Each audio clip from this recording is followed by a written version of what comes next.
Discover the power of what in indirect questions. Hello everyone. Today, we're going to delve into a fascinating area of conversational English, using the question word what in indirect questions. Indirect questions are a crucial part of everyday communication, enabling us to ask for information in a polite and formal manner.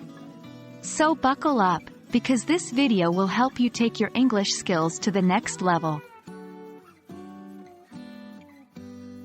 Let's start with understanding what indirect questions are. They're essentially questions embedded within a statement or another question. For example, instead of asking, "What time is it?" directly, you might say, "Could you tell me what time it is?" Notice how the question word, what, plays a key role here.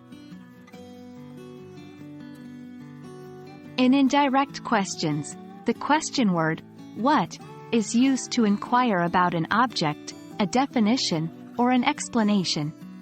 For instance, you might ask, "Could you tell me what this word means?" Or, "Do you know what she likes for dinner?" Remember, the structure of an indirect question with what generally follows this pattern. Question phrase, plus, subject, plus, verb, plus, what, plus, rest of the question. Here, the question phrase can be something like, "Do you know?" "Could you tell me?"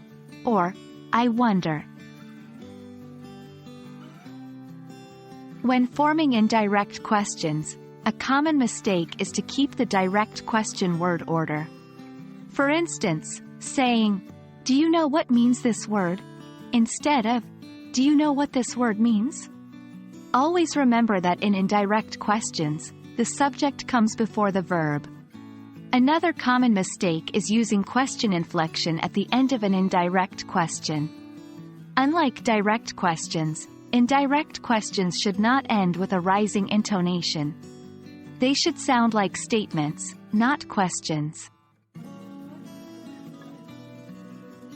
The best way to master using what in indirect questions is to practice. Try converting these direct questions into indirect ones. 1. What is your name? 2. What are you doing? 3. What is the weather like? Tip: start your indirect questions with phrases like, "Can you tell me?" or "Do you know?" And there we go. I hope this video has shed light on using the word what in indirect questions.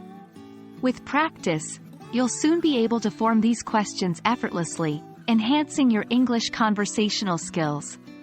Thanks for joining us today, and keep practicing until our next video.